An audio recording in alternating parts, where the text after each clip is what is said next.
Strongest के episode 3 की शुरुआत में हम लोग शार्लेट को देखते हैं जो कि हारुतो के रूम में आकर उससे कहती है चलो एक साथ मिलकर खेलते हैं। तो हारुतो से कहते हैं कि क्या तुम नॉक करके अंदर नहीं आ सकती हो, जिस पर शार्लेट आकर उसे गले लगा लेती है और कहती है मैं अगली बार से नॉक करके आऊंगी। वहीं हारुतो में बताता है कि शार्लेट इसी तरीके से उसके रूम में डेली आया करती है। पहले वो मेरे को बिल्कुल पसंद नहीं करती थी लेकिन अब वो मुझे पसंद करने लगी है। जिसके बाद शार्लेट उससे पूछती है कि ये क्या चीज है, तो हारुतो से बताता है कि ये सर्वेलेंस मैजिक है। ये सुनकर शार्लेट काफी एक्साइट हो जाती है और कहती है क्या ये एंशिएंट मैजिक है, आप तो काफी ज्यादा अमेजिंग हो। वहीं हारुतो से कहते हैं कि इसे सीखना काफी ज्यादा मुश्किल है क्योंकि ये लॉस्ट मैजिक है, इसके बारे में ज्यादा नॉलेज भी नहीं है। तो शार्लेट उसे कहती है ये लॉस्ट मैजिक नहीं है, कैसल की लाइब्रेरी में अभी भी एंशिएंट मैजिक से रिलेटेड बुक्स हैं, मैं आपको वहाँ लेकर चलती हूँ। और अब अगले सीन में हम लोग देखते हैं वो लोग लाइब्रेरी में आ जाते हैं। हारुतो इतनी बड़ी जगह देखकर कहते हैं मुझे लगा नहीं था कि ये जगह एग्जिस्ट करती है। वहीं पर शार्लेट जाकर काफी सारी बुक को इकट्ठा करके हारुतो के पास ले आती है। हारुतो इसके लिए उसका शुक्र करते हैं, जिसके बाद उन बुक को पढ़ने लगता है। वो पढ़ता है कि एंशिएंट मैजिक नेचर में नॉन एलिमेंटल होते हैं। इतना सब कुछ पढ़ने के बाद हारुतो सोचने लगता है कि कहीं मेरा बैरे मैजिक भी एंशिएंट मैजिक से रिलेटेड तो नहीं है। वहीं शार्लेट बताती है कि एंशिएंट मैजिक से रिलेटेड काफी ज्यादा थ्योरीज हैं, लेकिन सबसे ज्यादा इंटरेस्टिंग ये वाली थ्योरी है। ये सुनकर हारुतो हैरान होता है और उसे कहता है क्या तुम पढ़ सकती हो, इस बुक में तो काफी भारी वर्ड है। तो शार्लेट कहती है कि मैंने इस बुक को पढ़ने के लिए मॉम की और फ्ले की मदद ली और मैं चाहती हूँ कि आप भी मेरे लिए इस बुक को पढ़ो। तो हारुतो भी इसकी बात मान जाता है, जिसके बाद शार्लेट आकर उसके पैरों पर बैठ जाती है।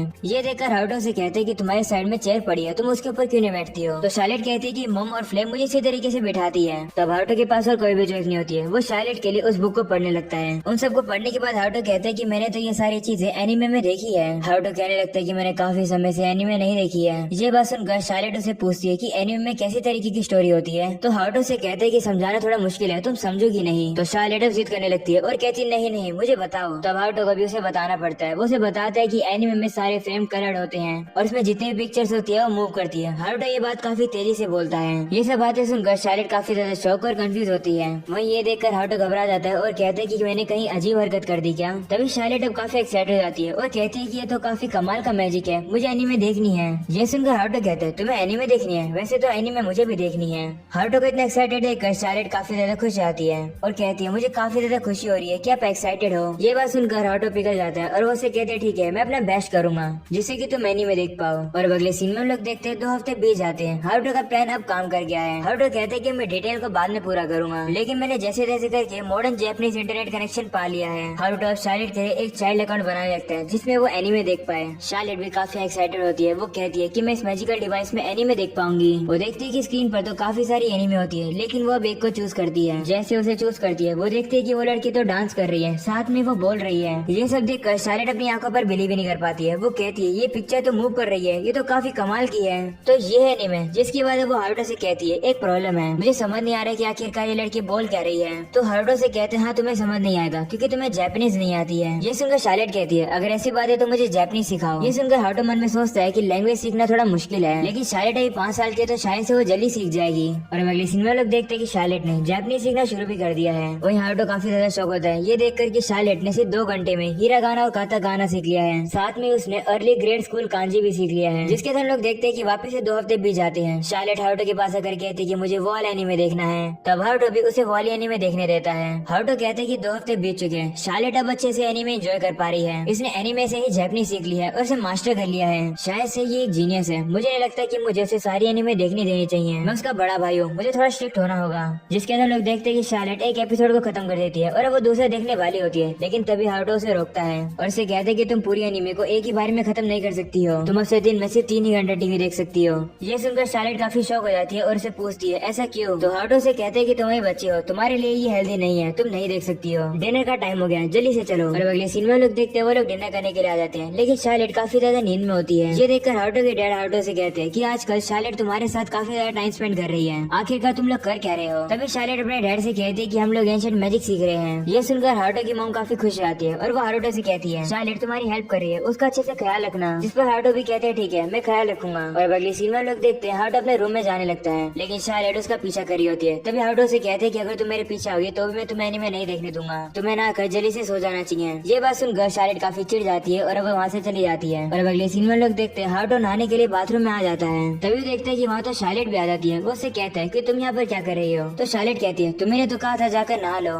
मैं मॉम को बताकर आई हूँ कि मैं तुम्हारे साथ नहा रही हूँ। तो हारुतो भी इसकी बात मान जाता है और अब आराम से नहाने लगता है, लेकिन शार्लेट अब उसे घूरने लगती है। तो हारुतो से कहते क्या हुआ। तो शार्लेट उसे कहती है तुम्हारी ये चेस्ट पर क्या है, मैंने इसे पहले भी देखा है, ये इंसिग्निया है ना, ये हीरो ऑफ जस्टिस का मार्क है ना। तो हारुतो से कहते हैं हाँ तुमने सही समझा, इस बात को एक सीक्रेट रखना और किसी को मत बताना कि मैं हीरो ऑफ जस्टिस हूँ। तो शार्लेट भी मान जाती है, जिसके बाद वो हारुतो को गुड नाइट करके वहाँ से चली जाती है। वहीं पर हारुतो भी जाकर आराम से अपने बेड पर जाकर सो जाता है, लेकिन तभी उसकी आँख खुलती है और वो देखता है कि शार्लेट तो उसी के पास सो रही है। वहीं पर इन सब चीजों को हारुतो की मॉम भी देख रही होती है। वो कहने लगती है कि मुझे नहीं पता था कि तुम दोनों इतने ज्यादा करीब हो जाओगे, लगता है मेरा ड्रीम पूरा होने वाला है। शार्लेट इसी तरीके से लगी रहो। वहीं पर हारुतो मन में कहने लगता है कि मुझे जरा शांति से सोने दो। और अगली सीन में हम लोग देखते हैं हारुतो के डैड चोरों को पकड़ने के लिए वहाँ से चले जाते हैं। वहीं शार्लेट अपने डैड के लिए काफी ज्यादा चिंता में होती है। तो हारुतो से कहते हैं कि चिंता मत करो, वो सारे चोर पहले कॉमनर हुआ करते थे, डैड उन्हें आराम से पकड़ सकते हैं। वहीं शार्लेट कहने लगती है कि क्या कोई ऐसा तरीका नहीं है जिससे कि सभी लोग खुश रह सके। तो हारुतो कहते हैं कि सभी लोग यही चाहते हैं, लेकिन इसे करना काफी ज्यादा मुश्किल है। तो शार्लेट उससे कहती है कि क्या आपके लिए भी करना मुश्किल है, आप भी जाकर फाइट को ज्वाइन करो, आखिरकार तुम्हारे पास पावर है, उसका यूज करो। शार्लेट अब हारुतो से ये बात काफी प्यार से कहने लगती है। तो हारुतो भी मान जाता है और कहते हैं ठीक है। ये सुनकर शार्लेट कहती है तो फिर आपको ट्रांसफॉर्म होना होगा। तो इस बात पर भी हारुतो मान जाता है और अब वो ट्रांसफॉर्म करता है। वो ट्रांसफॉर्म करके अपने आप को थोड़ा सा बड़ा बना लेता है और एक अच्छी सी ड्रेस पहन लेता है जिससे कि कोई भी उसको पहचान न सके।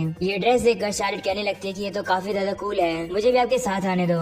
तो हारुतो से कहते हैं नहीं, मैं तुम्हें नहीं ले जा सकता हूँ, तुम बस सर्वेलेंस मैजिक से देखते रहना। और अगली सीन में हम लोग देखते हैं हारुतो बाहर आ जाता है। वो उन चोरों को ढूंढने लगता है और इसे काफी जल्द वो सभी चोर मिल भी जाते हैं। तो अब हारुतो अपने बैरे का यूज करके उनके भागने के रास्ते को ब्लॉक कर देता है, जिसके बाद हारुतो कहता है कि मैं इन लोगों को यहीं पर छोड़ सकता हूँ, लेकिन मुझे लगता है कि शार्लेट मुझे एक्शन में देखना चाहती है, चलो मैं चलकर उनसे लड़कर ही आता हूँ। ऐसा बोलने के बाद हारुतो उन चोरों के पास चला जाता है। वो सभी चोर हारुतो को देखकर काफी कंफ्यूज रहते हैं और उससे पूछते हैं कि तुम कौन हो, जिस पर हारुतो कहता है कि मैं हीरो ऑफ जस्टिस हूँ और मैं यहाँ पर आ चुका हूँ। ये बात सुनकर अब सभी चोर उसके ऊपर हमला कर देते हैं, लेकिन अब वहीं पर हारुतो एक एक करके सभी लोगों को मारने लगता है। बाद में रियलाइज करता है कि उसने तो सारे चोरों को एक ही बारे में खत्म कर दिया है। तभी हम लोग देखते हैं कि वहाँ पर हारुतो के डैड कुछ सैनिकों के साथ आ जाते हैं। वो हारुतो को पहचान नहीं पाते। वो उसे कहते हैं कि तुम कौन हो, क्या तुमने इन सभी चोरों को खत्म किया है। वहीं पर अब हारुतो सोच में पड़ जाता है कि वो अपना क्या नाम बताए। वो उसे कहते हैं कि मेरा नाम अभी भी पेंडिंग है। ये सुनकर हारुतो के डैड कहते हैं ये कैसा नाम हुआ, कहीं तुम वही तो नहीं हो जिसे मेरी वाइफ और बेटी की जान बचाई थी। वहीं हारुतो कहने लगता है कि मुझे याद नहीं कि मैंने ऐसा कब किया था।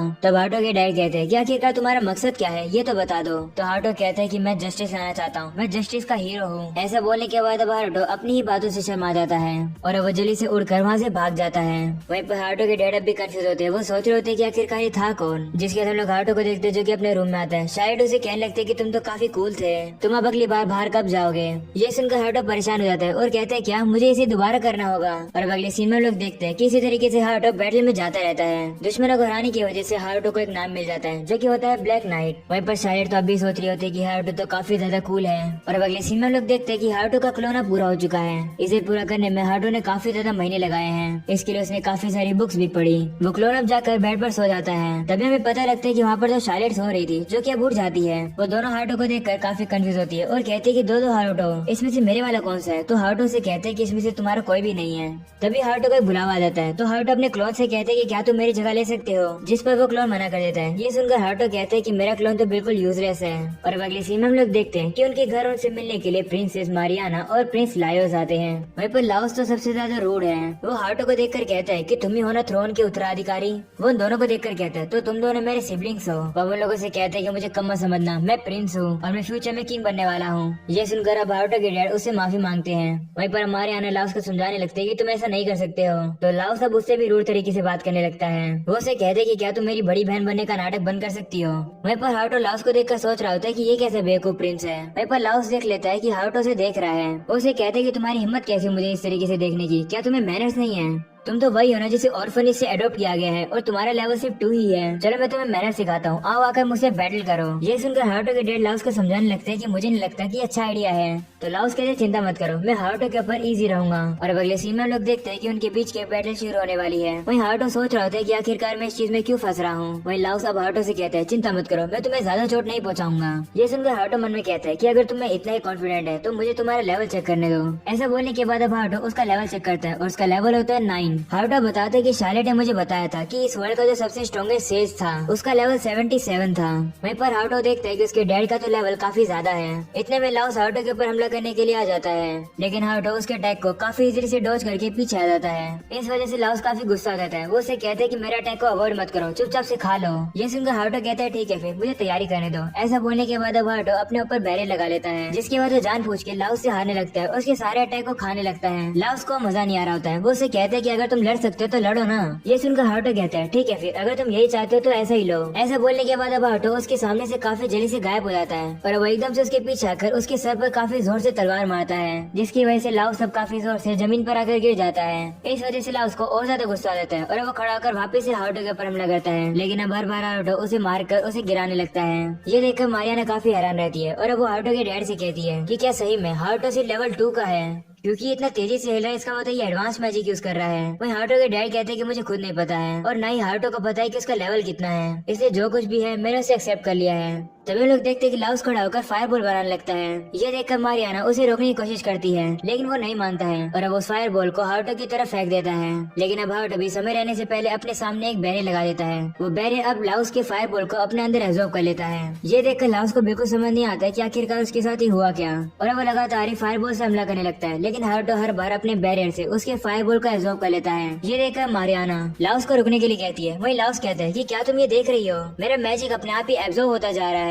तो हारुतो कहते हैं कि ये मेरा मैजिक है जो कि तुम्हारे मैजिक को एब्जॉर्ब कर रहा है। इस बात पर लाओस बिलीव ही नहीं करता है। तो हारुतो से कहते हैं कि अगर तुम्हें बिलीव नहीं हो रहा है तो मैं तुम्हें दिखा सकता हूँ। अब तक तुमने जितने फायरबॉल यूज करे हैं मैं एक ही बार में तुम्हारे ऊपर उन्हें रिटर्न भेज सकता हूँ। ऐसा बोलने के बाद हारुतो उसे वही फायरबॉल दिखाता है, वो भी काफी ज्यादा स्ट्रॉन्ग। ये देखकर लाओस काफी डर जाता है और अब अपनी हार मान लेता है।